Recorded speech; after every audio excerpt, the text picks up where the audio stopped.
Well, what we've set up is Walter's going to ask us a couple of questions, and then we're going to ask Walter a couple of questions, and then we're going to open it up. Okay. Yeah. So, Walter, you get to start. So I guess one of my questions is I've been investing a long time, many years, but I know that this all started many years even before that. So my question for you, Eric, is I know you were originally in cosmology and interested in plasma cosmology. What got you interested in the smaller scale that the dense plasma focus has? Right. Well, it it really was kind of simultaneous. So, you know, I had been interested in fusion. My interest in fusion is pretty much coincident with my interest in science. So my father was a scientist. He was a analytical chemist working most of his life for the United States Customs, and he ended up in charge of the customs lab. And so there was science in the household. But when I was 8 years old, my mother bought me a science for kids books about the sun. And I remember at the time being struck by this illustration of the enormous energy being generated by the sun. And they illustrated it by this um, endless railway train carrying coal. And they were saying, in a single second, the sun generates as much power as, I don't remember exactly, a railway train that would reach from here to the moon or something like that. So very early on, I was interested in fusion. Um, and uh, in 1960, when I was 13, the laser was invented, and this was very widely publicized. And many, many people pointed out, gee, this intense source of light and heat, maybe this could be the trigger for fusion reactions. So I was very interested in it all through high school and college. But I had thought, because the tokamak had been so publicized while I was in college, that maybe this problem has been solved and it's not something I'm going to be professionally interested in. But shortly after college, in the early 1970s, I met two of the pioneers in this dense plasma focus, which were Victoria Nardi and Winston Bostic, who were both local. I was living in New York City, and they were local at Stevens Institute in New Jersey. So they said, no, no, no, the tokamak's not going to work.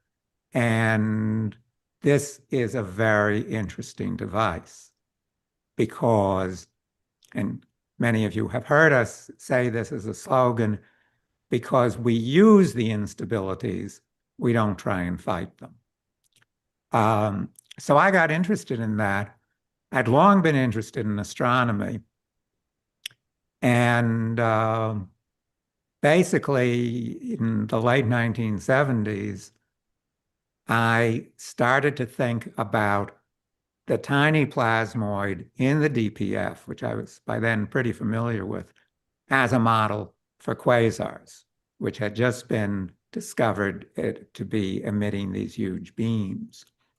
So pretty much from the start, the cosmology and the DPF were connected.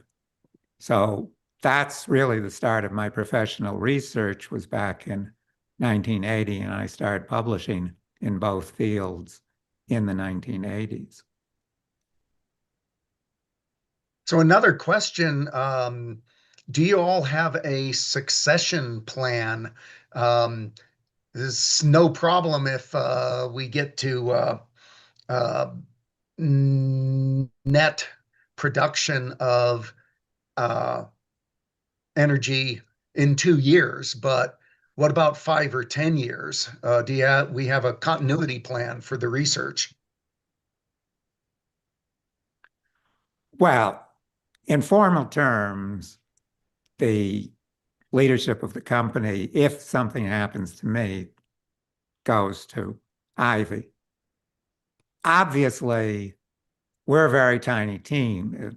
The full-time people are Ivy, me, and Dr. Syed Hassan. So obviously, we're not kidding. We can't afford to lose anybody.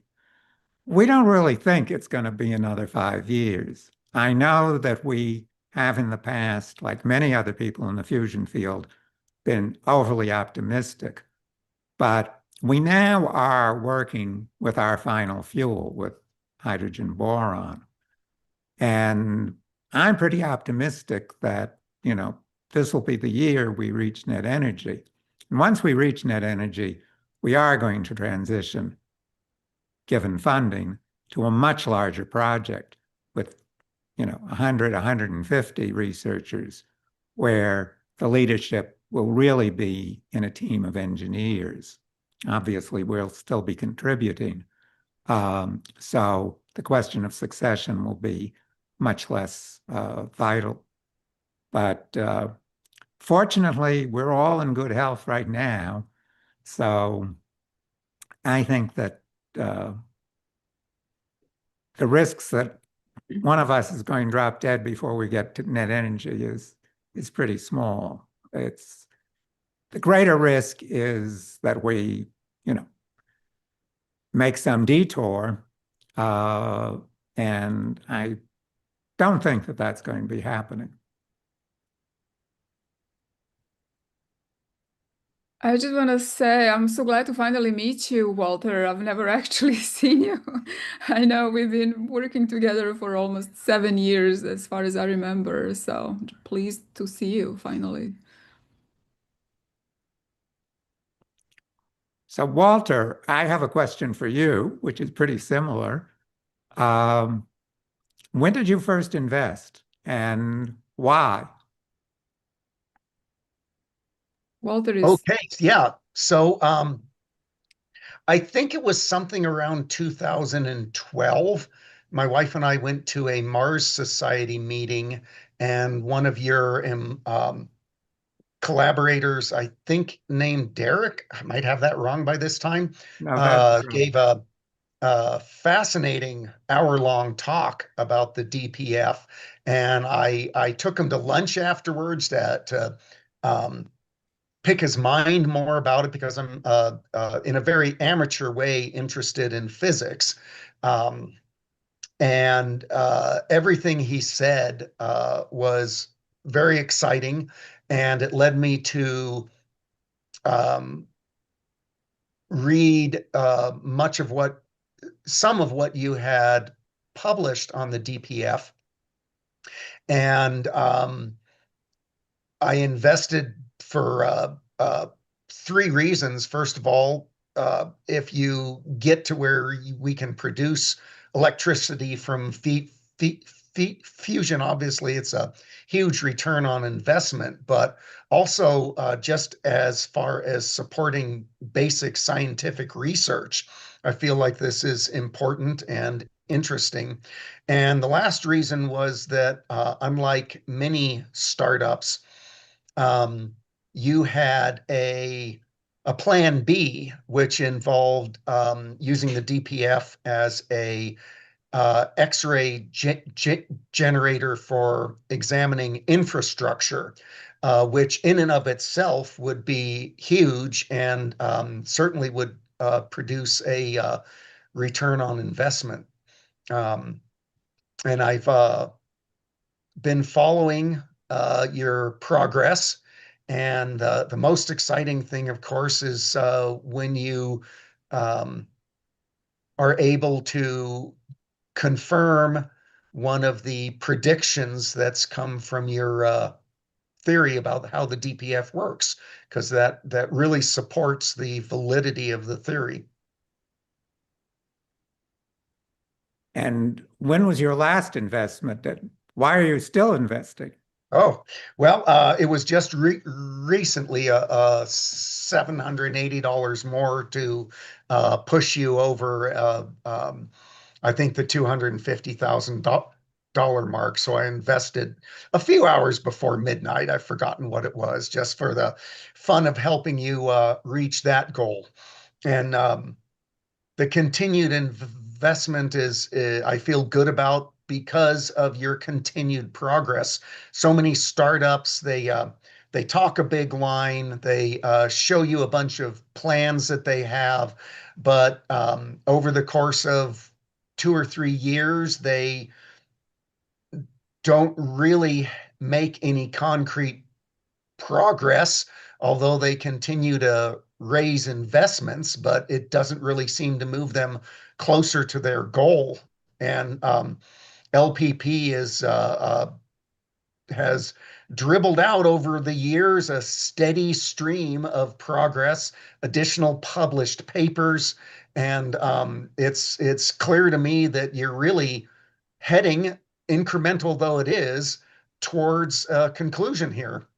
I guess one of the other things I'd like to ask you too, Eric, is in the history of Nobel Prizes, it's frequent that the Nobel Prize is awarded years or decades after the discovery. I think the Higgs Nobel was awarded something like 50 years after the paper was published. If you do reach net um, energy this year, how long do you think it'll be before you get your prize on the wall? Well, Because that's a no-brainer. right. Well, I mean, I think um, the rewards of our team developing the next energy source for humanity are, I would say, pretty much bigger than the Nobel Prize. Um, that's, uh, but well, I won't say anything more about that. Um, did you want to ask a question of Ivy, Walter? No, I think Ivy's doing a fantastic job, so just keep it up. I can We only think say so. I'm bringing new people in as much as I can, including people who never knew what fusion was, and they are showing a lot of really meaningful support because once they understand what the hell we're doing, they're writing amazing skits and sketches that my other friends can actually act out and bring in the newbies who, watch those fancy Hollywood movies with fusion happening and they don't understand what's actually happening in the movie. And that's one of the big um, things we want to do in the future to actually just do commentary on these crazy Hollywood movies, which, by the way, always present fusion in all the possible wrong ways and never the correct way. So there is so much opportunity to, number one, inspire people, give people hope, show them what's possible and how and why. So the newcomers, they help me do that. And then the guys who are already in the know, like you, that's where it matters when it comes to actually bringing in the money from those who actually want to support the research. But we're trying to hit everybody across the scale, from beginners to the pros, which is why some of our videos, like the last one I suggested in the invitation for the Zoom, are pretty high there scientifically. I mean, you have to understand why is the number of rotations of plasma limited on all scale levels, from galaxies to the lab device. So that's what I'm dealing with. I do have a question though. How involved is your wife in helping our project? She's very supportive of me and the project. I do get obsessively talkative about it sometimes when you all make real progress. And fortunately, she's interested enough in these things to follow along and be excited about it herself. Great, great. Glad to see. I certainly am not sure from which angle to bring more females. So if anybody has any suggestions, please let us know later in Q&A session. Yeah, just for background, at the moment, our investors are still running about 6% women and 94% men. So that uh, maybe it's down to, it may be up as high as 8 or 9%, but obviously it's still very disproportionate. So this is something we're looking for.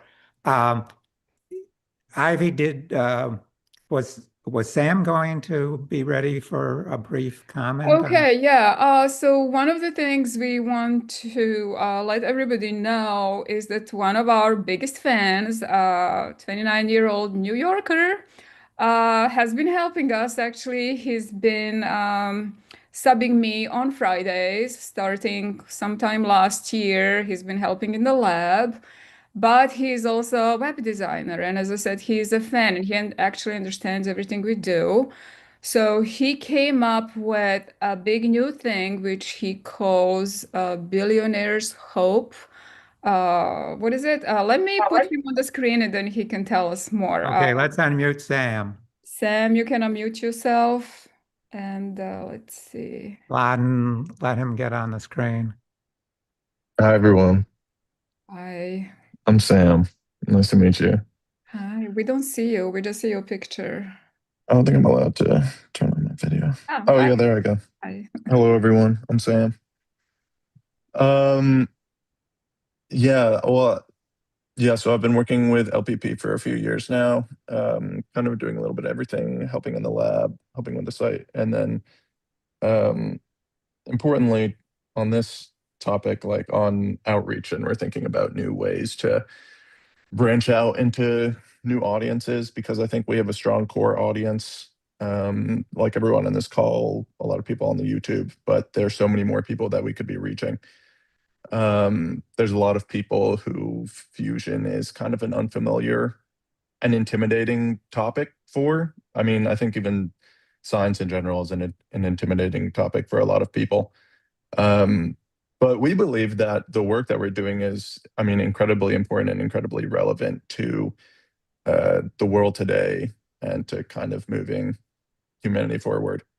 And people should be talking about it as much as they talk about other stuff in the news. So, yeah, I had this idea for starting basically like a fusion fan club, one called the Billionaire Hope Club, which we'll be seeing more of potentially in the next month or two. So look out for it. It'll be kind of our post fundraise push towards our next goal. We will share the progress. Just a few days ago, we had actually connected a donation app from the site to one of our local credit union banks, where we actually should be able to get like good 5% interest rate. So things are happening in the background, but just not fast enough. I just want to, you should explain, Sam, just the name, what the concept is about billionaire. Mm-hmm. Oh, sure. So my idea is that being billionaire is not just about money. Like it's not just about wealth, right? It's not about having $1 billion. It's about being free, like free to do the things you want because money is no object for you.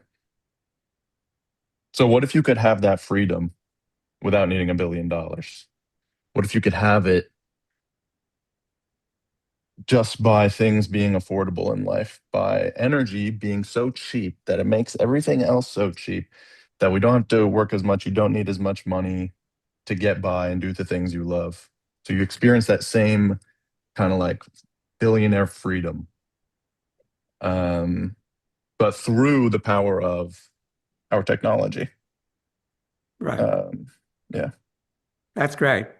Okay, so before we start the general question and answer, I do want to just give a little more background on, the state of our outreach, the audience that we're reaching.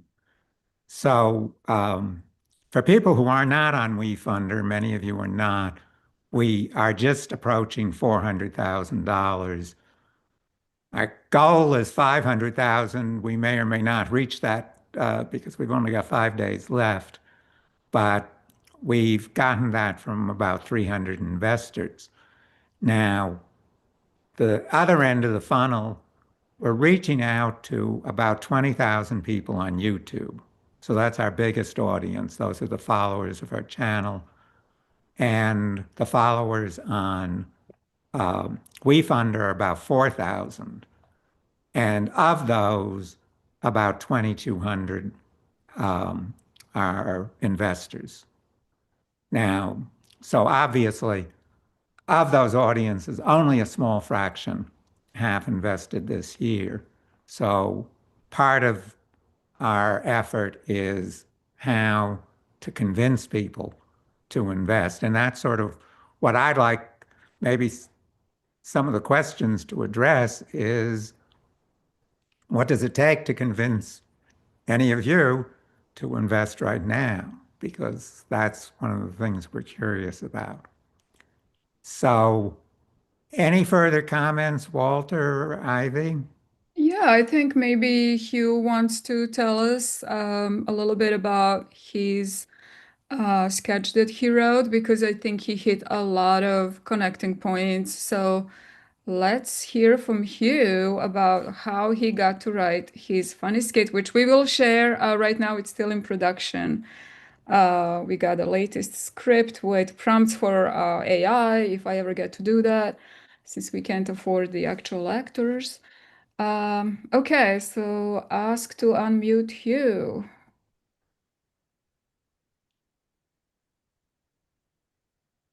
Hey, can you hear Hi. me? We can hear you and Now we can see hi. you. Hi. Okay. Oh, well, I wasn't expecting to Uh-oh. speak up. I guess I will. It's exciting. No, wait a minute, I think I'm Blondin, can being we given fix this. this? You, The sound is breaking a the bit. sound is totally broken. Oh, really? Can we fix that? Yeah, keep talking. Oh, can you hear me? Am I Yes, we okay? can hear you now. Now it's Yes. fine. Okay, Yes. Go strange. ahead. Okay.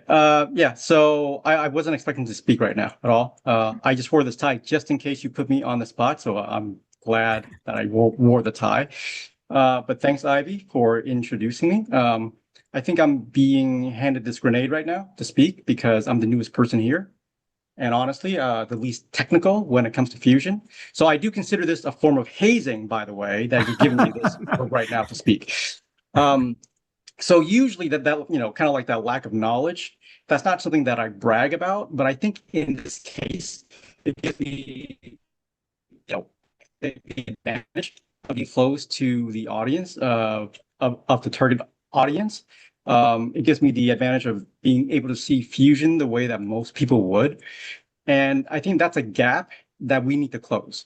So, I guess I'll just link it to like the fundraising. I think part of our ability to raise more capital will hinge on how effectively we make fusion relatable, and that's the direction that I'm going to try to help us lean into. So now, just to let you know where I'm coming from, when I first heard about fusion many years ago, it was so dense and sounded like science fiction that I just kind of brushed it aside, like it's some kind of conspiracy theory or something crazy. It felt like one of those things where you hear it in a movie, like I mentioned, I kind of think, yeah, what does that mean? Can you just keep watching the movie? Like it just doesn't really, like connect with you. So the word fusion didn't mean anything to me because I didn't have the background to make sense of it. And it was only through luck that I ran into some news articles and then some science videos about fusion that I realized, hey, this is a legit thing. Like this is real technology. This is the future here. And if I hadn't had that luck, I would have never tried to look further into it. Now, obviously, we can't count on everyone else to have that kind of luck. So we need to help bridge that gap with our outreach. So we need to meet people where they are, not just intellectually, but culturally. And that means demystifying the science and making it relevant and current, even aspirational. We need people to see fusion as something that belongs in the modern world right now. And as a personal philosophy, when it comes to technological advances, I've always believed that we can't launch a rocket ship without math and science. I don't think anyone here would argue with that. But we also have no reason to launch that rocket ship without the arts and humanities. At some point, everything has to work together, the math and science and the humanities. At some point, we have to be able to communicate the reason we're doing this. We have to spark people's imagination. We have to inspire hope for the future. We have to give people a story that they can see themselves in. So part of our strategy is to connect fusion to things people already understand with clear explanations, benefits, and stories and references. Because when something feels understandable and culturally relevant, people are more likely to trust it, to talk about it, and eventually to invest in it. And we want folks to not just understand the technology, but to identify with our mission so that they can come along with us on our mission. We want our success to feel like their success. So by making fusion approachable and grounded, and by speaking in the language people already use, we think that we can widen the circle, build long-term interest, and ultimately bring in the support and funding this work deserves. So that's kind of my focus. I think that's kind of what I've been assigned as the newbie, even though no one really told me that. But I'm just kind of inferring that that's what you guys want me to do. For me, Yes, because Sounds great. you've been a funny writer ever since I known you, and you have that ability to actually simplify the science and the benefits of fusion in such an entertaining yet educational way. I just can't wait to share what we've done with our group here. So Okay, well, hopefully you will like that because I do try to restrain myself a bit. I know that this is a more professional outfit. I try not to go too far off the cliff, but hopefully, you guys will still like it. We're still deciding if the main characters should be a female scientist or a male scientist who is a roommate with another dude who is just a totally relaxed but funny roommate. So we're still trying to see who the characters will be, but the script is pretty much 100% ready. So stay tuned to our report and do register if you didn't register on the website homepage. we certainly support 100% the idea that fusion needs the arts. Science needs the arts generally. That's really key. So I'm going to open it up for questions. And Mladen, why don't you just keep track of hands and just give the voice to the person who has their hand up first. Okay. So, Mladen, you should call on people and simultaneously unmute them. So Fabrizio has a question. I will see if I can unmute. Okay, Fabrizio, you can ask your question. Yeah, sorry. I had to put the baby in the bed. So my name is Fabrizio. I'm a computer scientist. I work in the field of high energy physics since so many years that I forgot. And at some point I was fascinated, interested, and inspired by the LPP fusion idea by the talks given by Eric in so many occasions, by the written papers and so on and so forth. So I'm following the thing, and at some point I decided to invest something with the spirit of someone who gives a little contribution to something that looks interesting. However, I always had a question with respect to this. And I thank you very much for the opportunity of seeing you in the face in real time and to be able to pose this question, which is that I have the impression that I don't know if it is the idea or LPP fusion by itself or someone. I have the impression that the initiative and the ideas are a little bit overlooked by the, let's say, bigger investors or the traditional funding agencies. And well, I always asked myself why. So what's your opinion about this?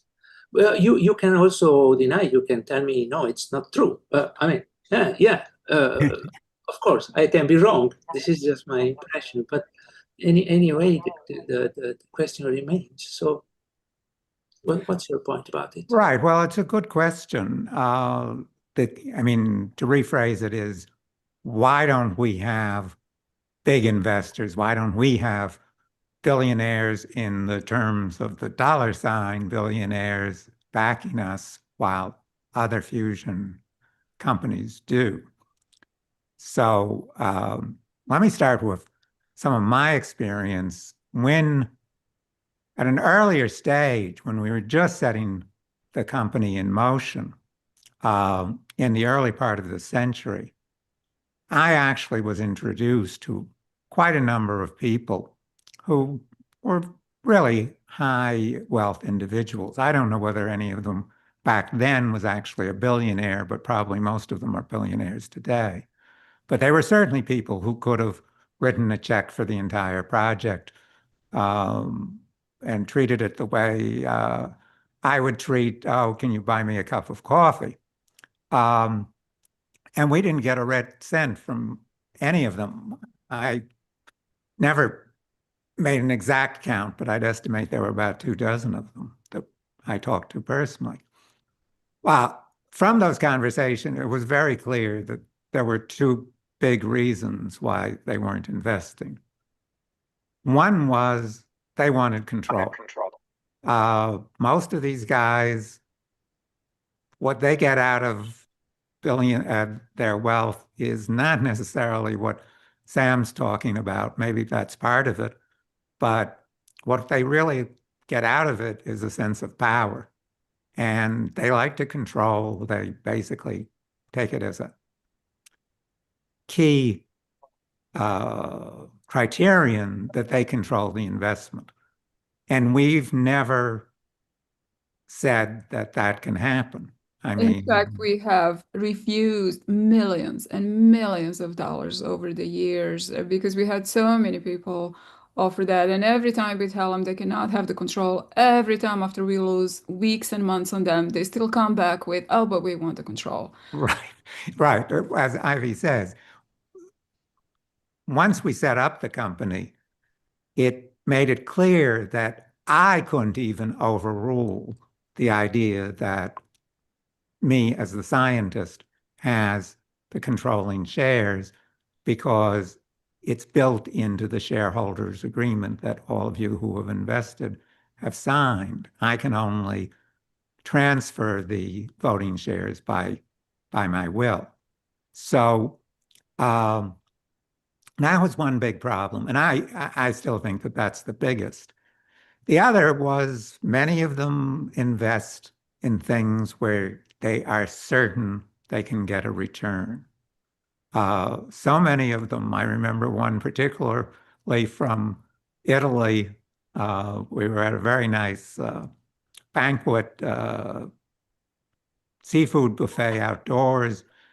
And he said, well, he leans back and he says, well, come back to me when you have a working prototype fusion generator. And I said, if I had a working prototype fusion generator, why in the world would I be asking you for money? I'd be showered with money. So that conversation in those words happened to me several But times. I'm sorry to interrupt. There is another really realistic reason why this is happening and why we're the only fusion company you can go to crowdfunding platform and actually support us. No other fusion company is exposed as we are because of their corporate structure, which is owned by some billionaire or millionaire. They don't even have the platform where unaccredited investor can even join. And this is true of Helion, of TAE, of all the big players. So I would say that those were the two big reasons. And, it was explained to me by one of these guys that a lot of them think that they could invest and simply do it as a trade.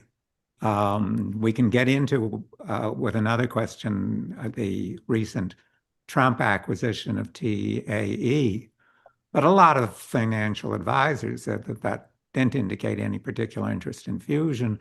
It just was a way of pumping up the shares. The third and final reason is herd mentality. And again, we've heard this from very many people and read this in the financial press. Rich people, very rich, tend to invest in what others are investing in. And therefore, they sort of follow the crowd. So the fact that we have very little money is a big turnoff to these people. If somebody else hasn't invested a great deal of money, then why should they? So this herd mentality can lead to disasters such as the Madoff scheme, where he defrauded people who were very high value because their friends had been investing in Madoff, and that made it good. So those are the three big reasons. And frankly, we don't really expect it to change. I mean, and we don't need it to change. To raise the amount of money, not only for the net energy scheme stage, but for the final stage, the development, which takes about $150 million, we really only need investments from small and medium investors. I mean, we're getting investments of $1,000 on average through crowdfunding. And I would guess about 10 or 20,000 on average through Reg D.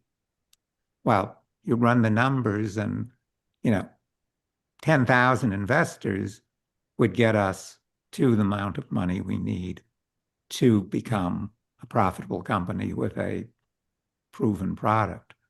So that's really what the direction we're going in. I would say that there are probably 10 million people in this country, minimum, who would invest if they learned about us. So it really is a question of doing those two steps, getting to many more people than we're getting to, and convincing them to invest. So I think those are the reasons why we don't have large investors. Does that answer the question? Yes, it answers the questions in two ways. One is the way that you have addressed speaking so directly about private investors. And the other one is that you have not mentioned the public investors, which tells me that you probably never considered or was considered by them. Please remember what I started with by presenting myself. I work in the field of high energy physics, so I'm used to hear words like funding agencies. And these are not private investors. These are normally public investors. So with respect to this, I have the impression, which is not good nor bad, so just the plain impression that your approach to fusion is as original as your approach to funding. With this, again, I cannot say it is good or bad. I say just that it is as interesting. Well, I'm sorry, I didn't understand you were addressing the government. We refer to them in the United States as government investing because, yeah, public corporation actually means a private corporation that allows the public to invest. So there's a dual story. In terms of the federal government, there is an unfortunate history. The federal government, together with major governments around the world, back 50 years ago in the 1970s, made a policy decision that they were going to go with the tokamak and the laser approach and nothing else. And that was a massively premature decision because it basically said, we know the science, we've done the science. This is an engineering project like the moonshot. And that simply wasn't true. I mean, the main motivation for saying that was to get money from the government that was confronting the oil crisis of 74, and they wanted some short-term solution. So it was really a deal with the devil by purporting to say that fusion was an engineering uh, development. So right now, we just can't get money from the federal government because 50 years later, they still have the same approach. But we have tried to get money from lesser governments, from the state of New Jersey, and that's certainly a possibility. I think that if we got to net energy, I do think that we would have the very good chance of getting some of I have this to go to the next money. person, Eric. Yeah, I think you may be well right, and I thank you right. much again for your answers. Okay, Thank you, thanks. Fabrizio. Okay, let's go move on to the next person. So, Hello, Eric. How Patrick, are you? Hey, Ivy. Patrick, hi, how are you? go Hi. ahead. I'm a science fiction author. I think I wrote you before about this, but in the future, I could foresee that the DPF could be used without the drift tube as a propulsion device in deep space. And I wonder if you could comment on that and what would be the resultant thrust of a system like that, exit velocity of the fusion Right. products. Yeah. Thanks for that question. So our initial funding, sort of prehistoric, before we had the money to build our own device, came from NASA's Jet Propulsion Lab out in Pasadena. So this was exactly that, to use this in their advanced propulsion program. And we were funded for a couple of experiments, one at University of Illinois and the other at Texas A&M. So definitely this could be used.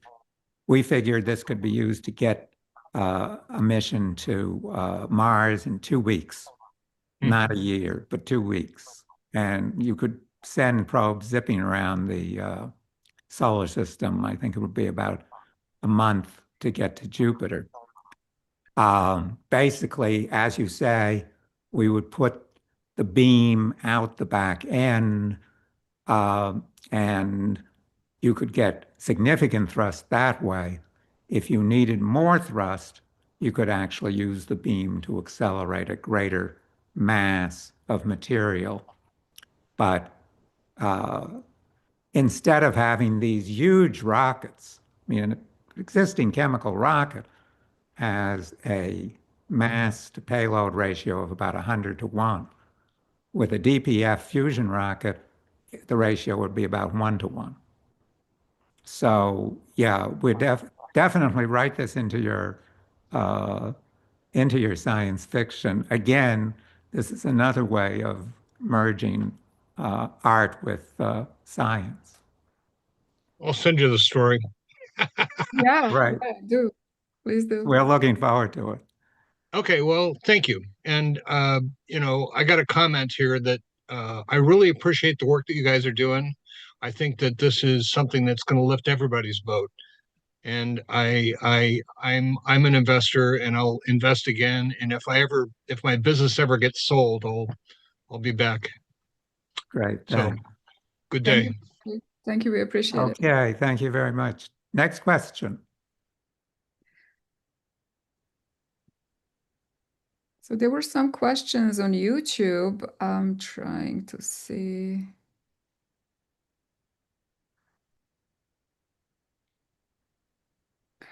Well, the last question was, how do you get the excess energy to generate electricity? By Brody Love 2. Okay. We do explain this in quite a good deal of detail on one of the Prime videos that are on our website, um, which I think is called How Do You Get the Energy Out? But the short answer is the energy comes in two forms. Most of it comes in the form of the ion beam, which is generated by the plasmoid. Nature gives us the beam. And if you take a beam, which is already electricity, moving charges are electricity, and you run it through basically a coil, that induces current in the coil. And that current can be fed into capacitors so that it can be ready for the next cycle. Now, you have to have fast switches to make sure the current doesn't flow back as the ion beam flows out of the coil, but that's possible. So that's one direct conversion approach. We get maybe a third of the energy out as X-rays, and we have a patented device based on the well-known photoelectric effect, and which is also explained in our video, that takes the energy in the X-ray photons and converts that to energy of electrons, which again are stored in capacitors at high voltage. So those are the two methods, both of them very compact and potentially very cheap, that we get the electricity out. Part of the electricity, of course, goes to the next pulse, and the surplus goes out to the grid. So we do this with only a little bit of energy each shot, but 200 times a second gives us the 5 megawatts. Okay, so So Todd Jackson is next in line waiting. do we have a questioner from? Okay, Todd. Or was it Hubert? I'm sorry. Mladen, do you know? Well, I've got a question. Okay. I got two questions. Okay. Well, all right. If they're quick, Yeah, because we want to give everybody a turn. I'm living in Canada. I wanted to invest in WeFunder because I did some big investments a couple of years ago, but there's nothing to do for people in Canada. Is there some kind of solution? Because WeFunder doesn't allow people in Canada. Can you use a VPN? Or does it check your license or something? It would be violating Canadian law. That's the problem. Yeah, it's a terrible decision that the Canadian, I believe this is not the national government. I believe it's the province governments that have made this decision, correct? I don't know. I live in I British think it Columbia. is. One by one, they've made this decision, and obviously we think it's a really bad decision. Supposedly they're protecting their citizens against fraud, but actually that means they're reserving all the good deals for people who are accredited investors. So all I can say is if, there are political organizations that advocate for the small investor, that, hopefully they'll get their point of view across. This was a big debate in the United States. I mean, the decision to actually make crowdfunding unlimited was made by a 3-2 decision by the SEC. So again, it really was a question of a debate within the financial community, whether this was going to help or hurt. But in immediate time, there's nothing I can do about it. No, we don't know of anything, and WeFunder doesn't know anything, unfortunately. So that's And it's a blow question. to us because, of course, Canada has given us a lot of investments. Yeah. Because, proximity, same language, and so on. Yeah. But I'm sorry. I've got another question. If you look at the stock market, I was looking, I was reading through all your old agreements, and you mentioned something that you will go IPO as soon as the second phase of the whole thing is established, or if there's a prototype. But now you see also a small fission startup like Okla, who's being valued like $15 billion or something on the stock market. Is there maybe a possibility that you change it as soon as you've got net energy, that you go IPO? Because I think with the current situation, there might be a lot of money to be raised going to the stock market if there's net energy already. Well, the problem with the IPO is that it is very expensive. I mean, as far as I know, and we have a good corporate lawyer, and he's never advised us that there's an easy way around this, is that if you're going public to raise money, you need an IPO, and that means you have to lay out a lot of money in fees for banks, who are the only ones who are authorized to do this process. So that's why we've always basically said we're going to do this once we become profitable. Now, it is possible we could become profitable at an earlier stage. Once we have net energy, we've always had the option that if a big player who wants to have a license with us wants to give us the money to help with development, they'll get a better deal, obviously, because they're absorbing the risk. We don't consider it a big risk that development won't be possible, even though we get net energy. So if we become profitable at an earlier time, then an IPO will be possible. But before we're profitable, A, we just won't have the money. And B, it would make the stock extremely speculative, which means that it could be manipulated by others to, bounce it down as well as up. So we wouldn't want to have that sort of risk. Okay, we need to go to the next question, Eric. Okay. Thank you. Thank you so much, Hubert. Okay. Todd, hi. Yeah. Sorry for a long wait. That's all right. Hi, thanks. This is a wonderful meeting. It's the first time that I've seen a meeting like this from you, and I think it's tremendous. And to hear that you're close to net positive energy is remarkable. But I want to suggest ways to get the word out a little bit more. I spent 42 years working in the nuclear fission industry power industry before I retired. And all the people that I know, when I've suggested or told them about LPP Fusion, kind of look at me a little bit cross-eyed. And, I was used to hearing for that whole period of time, well, fusion is in the future, and it was always 20 to 50 years ahead. And it was that in 20 years later, it was still 20 to 50 years ahead. So it was kind of an ingrained skepticism. Sounds like you're closer, that's breaking. And this recent, I would call it bogus news with TAE is another way to perhaps tap into more visibility. I think YouTube is great.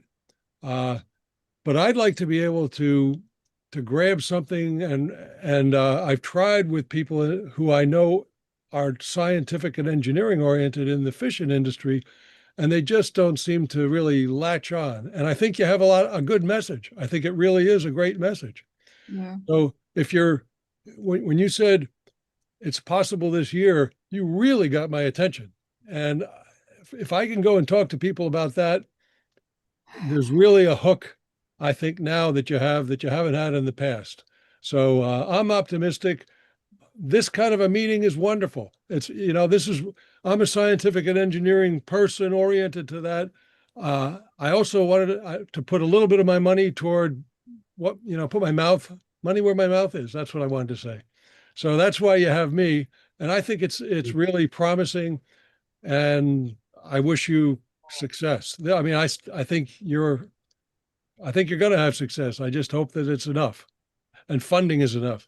We Thanks for have listening. to thank you, Todd, for your comments. I've been really trying to get closer with nuclear fission people. I've, signed up for many nuclear fission groups, trying to teach people why nuclear energy is actually cleaner than solar and wind and so on. It's just hard to get the word out because I think neither nuclear or fusion actually have the marketing money to get the message out. We don't even have a Hollywood movie again depicting the fusion correctly. That's because we're struggling just for the research money, let alone the marketing and so on. So I appreciate your effort. Please leave the email so maybe we can help. Maybe you can help us fan some messages with your group of fission scientists. We do need their support. We are all nuclear after all. Well, So- and if it would be helpful to talk about the various societies and all the different places that connect uh, radiation safety and nuclear engineering yeah. and power people, I I would be mean, very yes. happy. I would just inspire them right away by saying, hey, here is a nuclear fusion with zero nuclear waste. Who cannot love that? If Well, you're in nuclear fission industry and you don't like the nuclear waste problem, help over there. no question. And there's no reason why those people wouldn't jump at that. But I just kind of get skepticism. And it's very hard to overcome that after so many years of hearing, in the future, in the future, in the Well, future. I do want to put in a plug for the American Institute of Aeronautics and Astronautics is hosting, their Long Island chapter is hosting me at a forum on the fusion race, and that will be occurring, unfortunately, the day after our crowdfunding closes, but that'll be this Thursday, and all of you should have received invitations. That's going to, of course, be online. So that really is a good venue where these professional societies, technical professional societies, host us for their own members, which gives us a leg up in terms of credibility. So if that can be done for some of the nuclear energy engineering societies, that would be great. I would throw out the Health Physics Society for you. There are people who Yeah, are that's very true interested too. in. Yeah. Uh, Okay. Thanks, Thank you, Todd. Todd. Rodney. Hello. Bye. Hey. I lost my internet connection on my computer, so I switched to my phone. I much rather prefer watching this on a computer, but I don't know what happened. I don't understand it. But anyway, the question I have is, can you elaborate on how the challenges that were presented by COVID and the pandemic, and how much you were your progress was slowed because of that? You would be much further ahead if it wasn't for that. Well, certainly it was slowed. I mean, like everybody else, we had to close the lab. To a certain extent, we were able to do some work because we decided that Syed would go in by himself. So there would be no, um, danger of infection. Okay.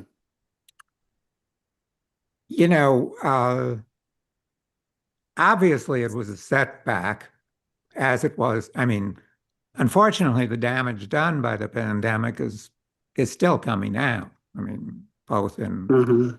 the Yeah. medical damage, so many people with long COVID. My brother took years to recover from an extremely serious case, Mm. and this is multiplied by tens of millions. Mhm.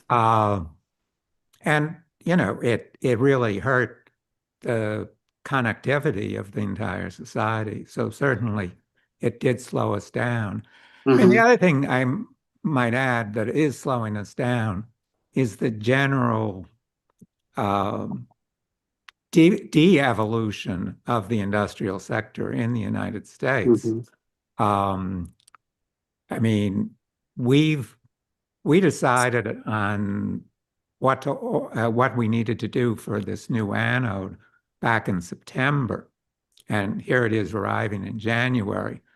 This is something where the machining probably would take, half hour, the annealing another half hour.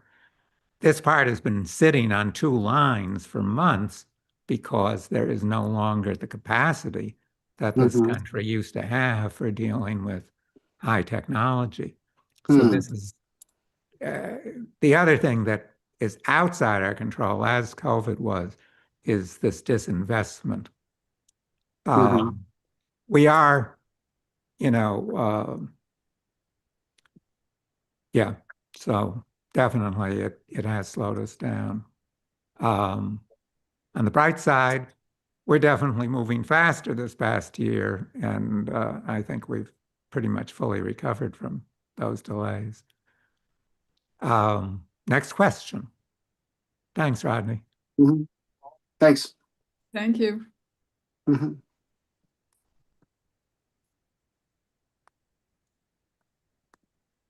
Do we want one from YouTube if there's no hands up? Yeah, I'm going through the questions. Let me see something earlier.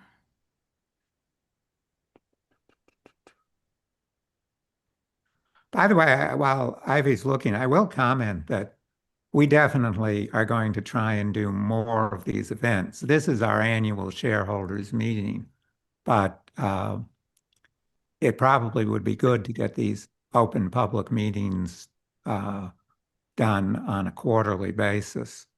Uh, we we really do appreciate the input from all of you, and I think it is a good way to get us across. Okay. Here's a question by Bill Schwantz1. He was asking, do you have any plans to try for non-ignition fusion? Uh, well, let me explain what that question means. Ignition is a technical term in fusion for the point at which you are producing more energy from fusion than the plasma is losing. So that means that the fusion reaction starts to drive the temperature up. We do expect to reach ignition because we expect that with sufficient density, the temperatures we've already achieved with deuterium, and which we expect to match with hydrogen boron, of about 2.5 billion degrees, 250 keV, that should be enough to reach ignition and drive the temperatures up to about 6 billion, which is optimal.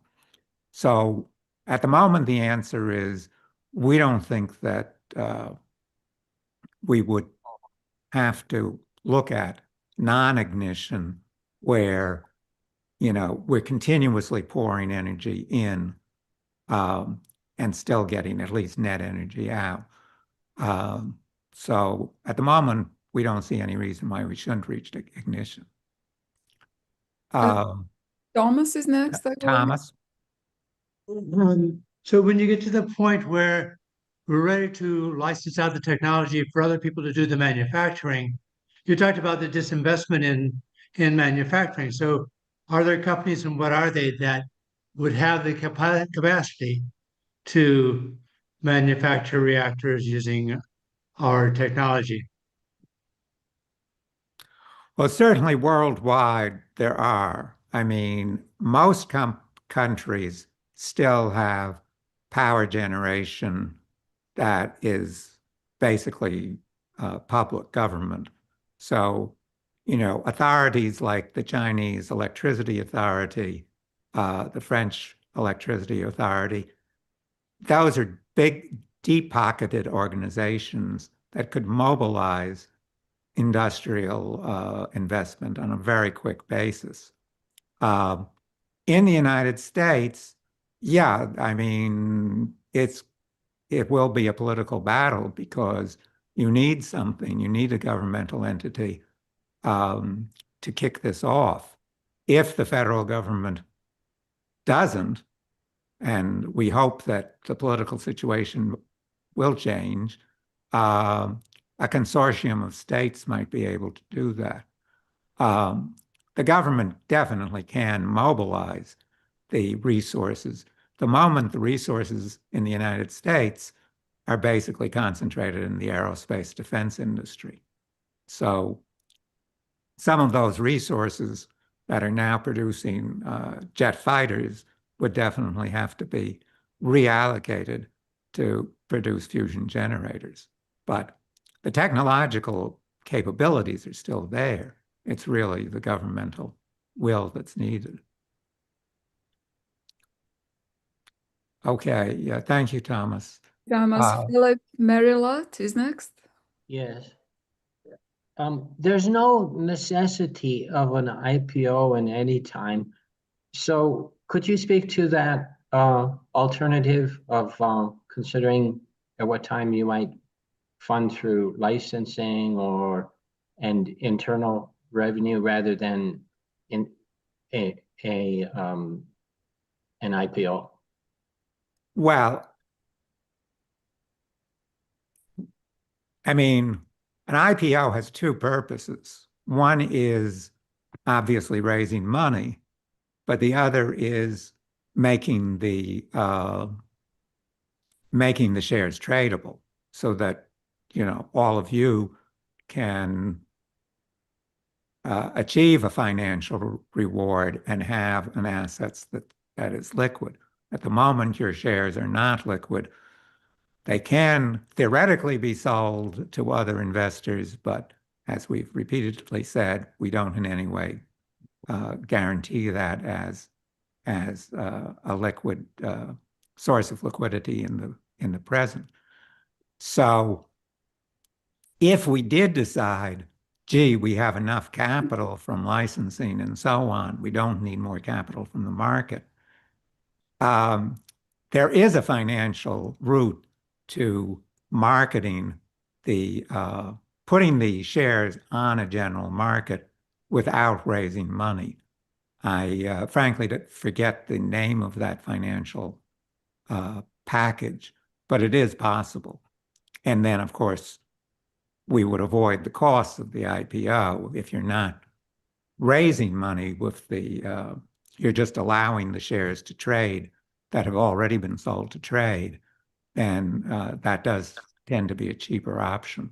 So yeah, that could be a possibility if we've raised enough money through the licenses and so on to proceed. There is a very technical question by Jose Choi. But okay, let's go with Rodney Mills and then we'll take Jose Choi's question. Rodney, you had a second question?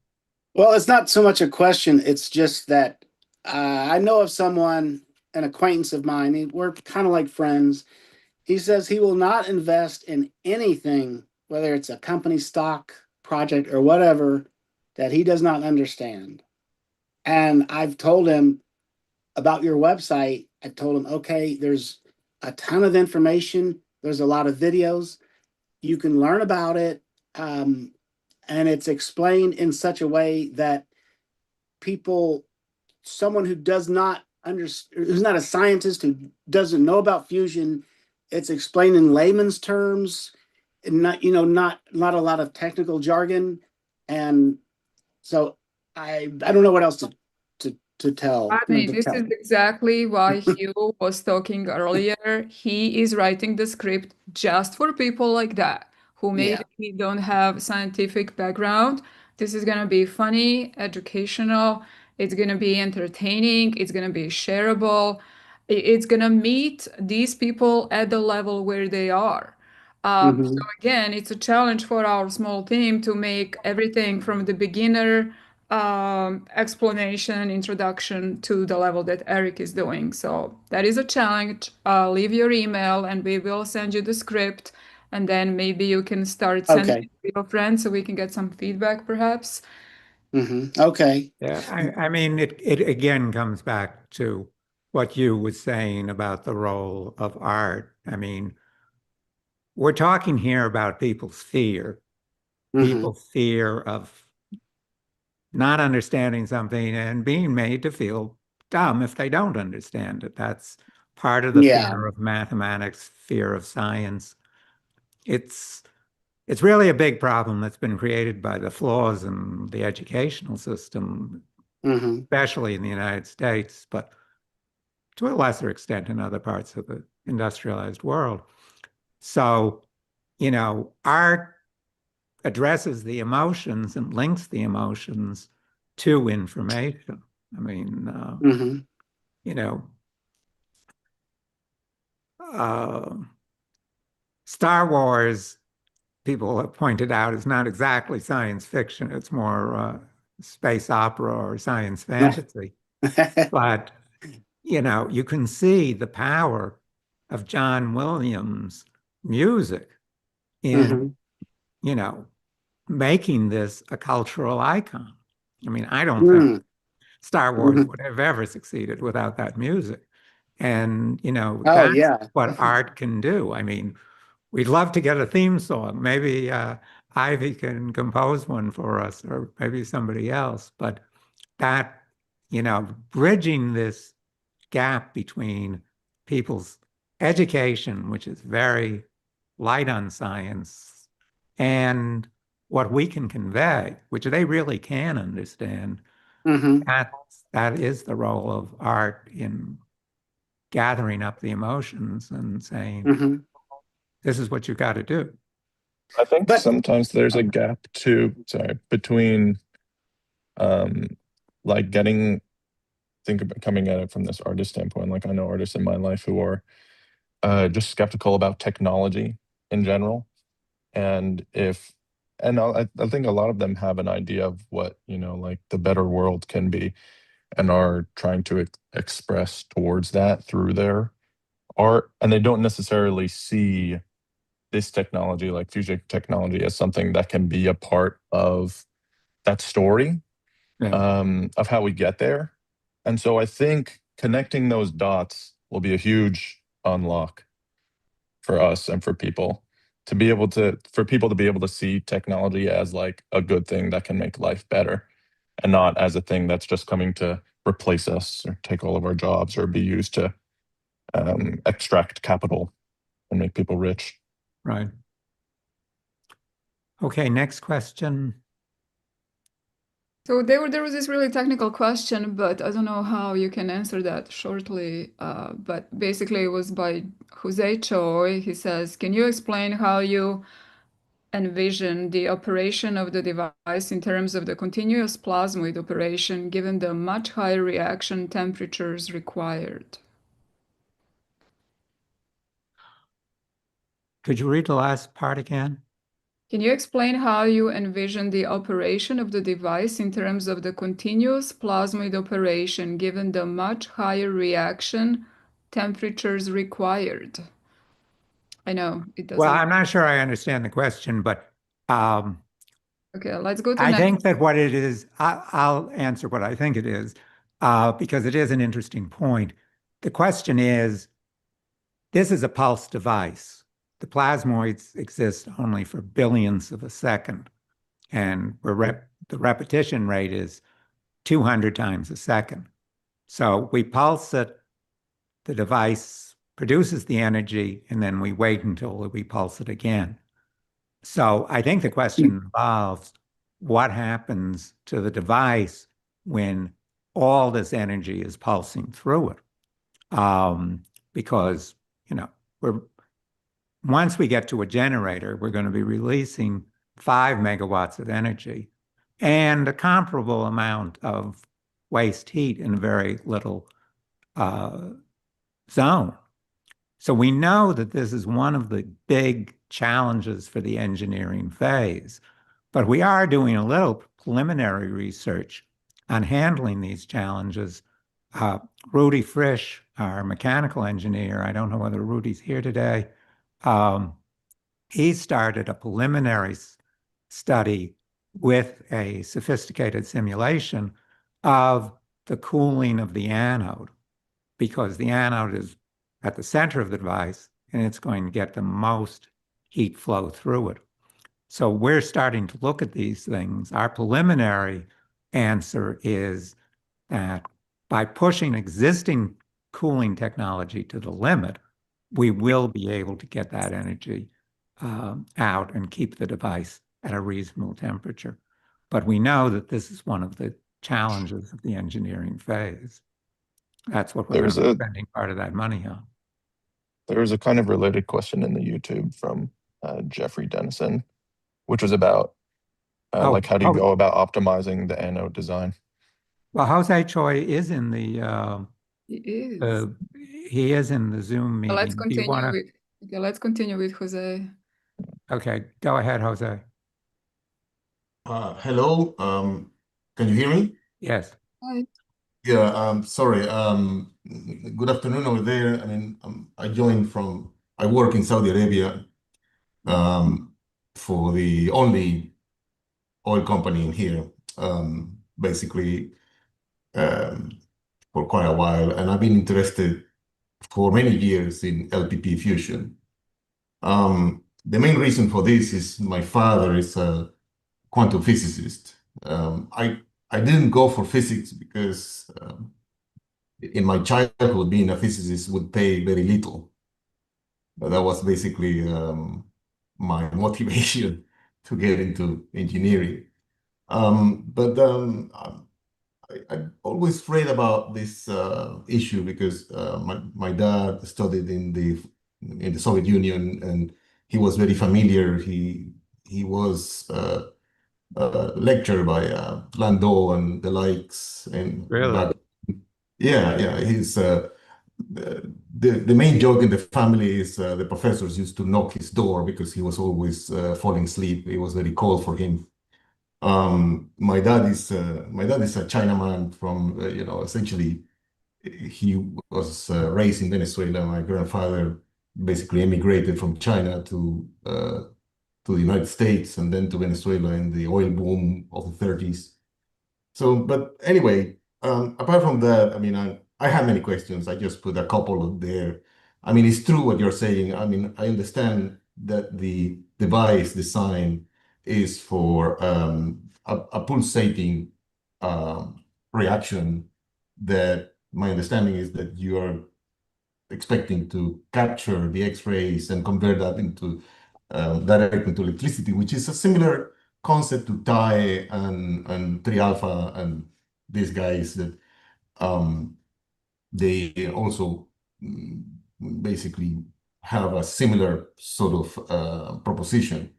I mean, I understand that, but following thermodynamics and all the rest of it, there is always a leakage. So I guess there would be some energy that would eventually get into the surroundings. And I mean, I work with cryogenics, basically helium separation and basically gas processing. We always struggle with thermal management, especially gasification processes of hydrocarbons into synthetic gas. And that's extremely challenging. I mean, you can have the device basically damaged in seconds. And I try to envisage how that happened. I read Walter, I believe, Walter Routry. I mean, nice to meet you. That they're planning some helium channels, but then you will need to have a helium system, basically recycling and recondensing helium to do that. The other question was the reaction. I mean, to me, is kind of it's the same with all these devices I've seen around. Is the reaction would generate helium, and you would have to put fresh diborane or tetraborane, one of those boron helium compounds. Um, but to me, it's hard to see how fuel would come on one side, no matter how small it would be, and the reaction products would go on the other side. I mean, I understand the boron helium reaction is quite attractive because it's aneutronic. But to me, it's a conceptual challenge. I mean, I don't, I see it in terms of chemistry and engineering. And, I tried to do a couple of times to do the investment. The last one, I found that I'm not the only one struggling to basically make the payment to the system.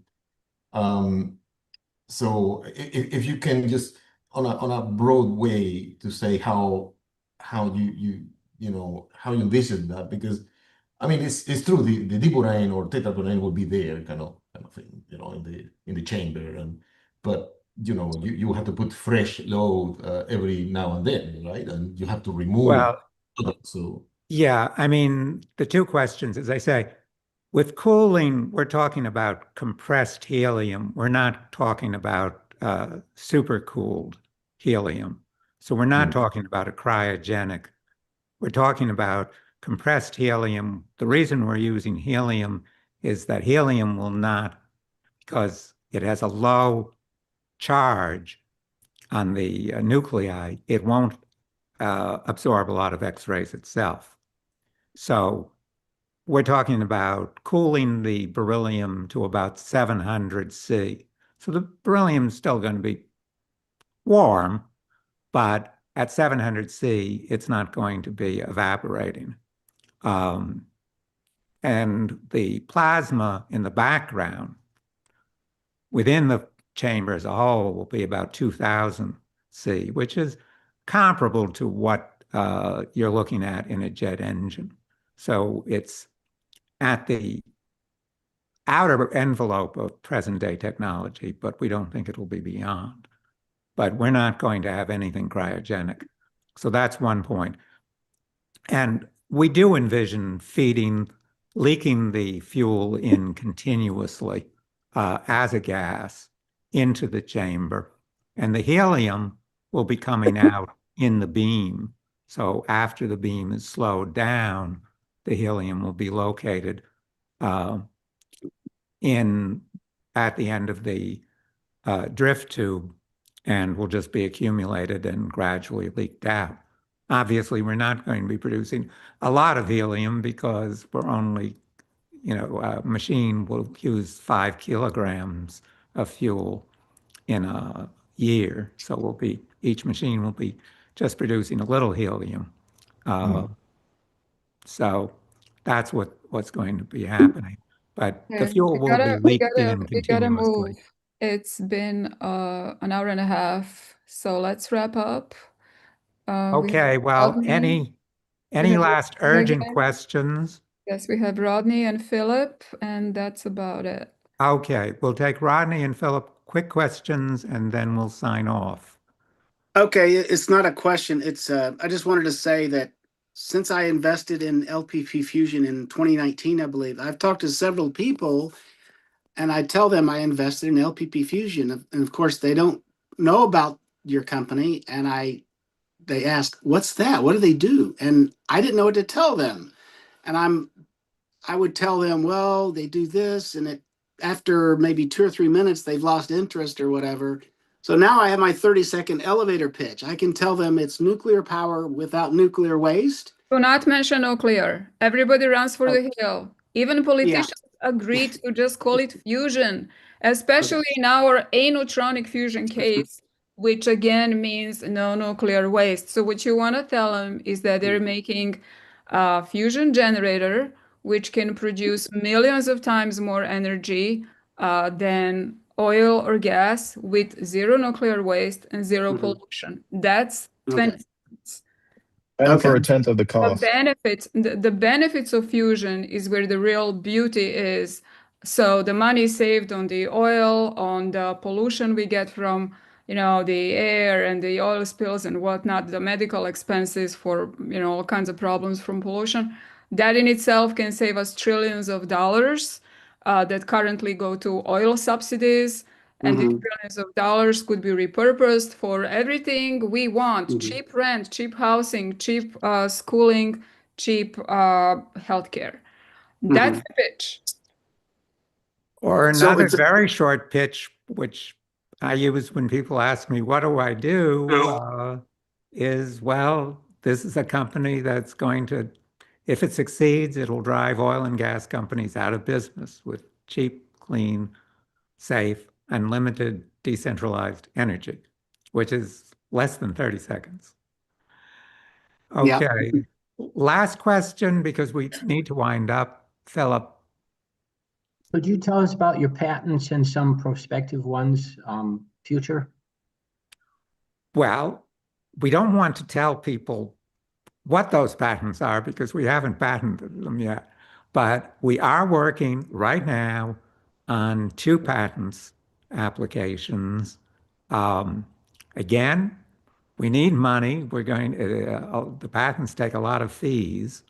Over their lifetime, they take $150,000. Fortunately, not all of that is up front. But given good funding, we should get 2 patent applications in, maybe 3 this year. So that's a good place to wind up because if people want to help us get those patents or help our research along, please do, if you haven't already, invest in this round. The round does end at the end of the day on Wednesday, I believe Pacific time. So if you have any money available, do help us. And thanks a lot for everybody for coming and for your Wait, one last questions. thing. One last thing. Yes, Ivy. Warwick suggested, before we wrap up, maybe quickly address Jeffrey's question, which Sam raised earlier. Warwick or Sam, what was this question by Jeffrey? Jeff? It was just about how do you iterate on the anode design, and I guess on the machine design Okay. in general. Trial and error. Well, that's a long question. Let me see whether a short answer. I can do the mean, short basically, answer. you got to read our reports because we do report on Okay, everything we do. basically, we fight about it in the lab, so nobody can see that part for about 20 minutes every time we get together. And then we regroup. And then after a month or so, usually Eric wins the argument.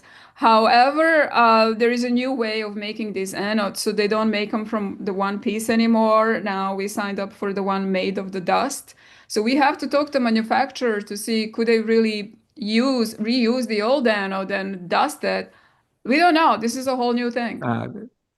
Well, we do know that we can make the anode stronger out of a stronger material. In other words, this is still beryllium, but it's made in a way, all beryllium is made from beryllium powder, but it's pressed together in a stronger way with less voids. So we do know that we're going to get a stronger anode in the near future. But, the basic way all science research is done, including ours, is we do experiments, we make observations, compare observations with theory, and take into account new processes. We try to understand what processes are going on and change our design, what we do, our procedures, how we run the machine in accord with our understanding of the new processes that we've discovered by observation. It's basically the same cycle for everything. So again, I thank you all, and hopefully we'll be doing this again in a few months. And do get your investments in. Reg D, by the way, does end at the same time. So this will be the last time we will be selling shares either way at this price. And then later in the year, we'll resume at a different price, higher. Okay, thank you very much. Martin, you can wind up. Thanks, everyone. Hope to see you soon. Okay, thank you. Bye. Bye. Thanks, Walter, Sam, you. Thank you, Walter. Nice meeting you finally.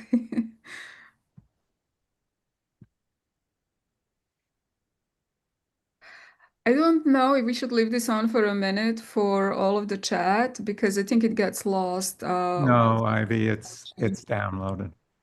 Oh, it is, okay. It's so basically this is, yeah, we're going to have a recording of the video. Yeah, the recording doesn't cover the chat. And then we're going to have the chat, and then we're going to have the AI summary. All right. We'll have three things. All right.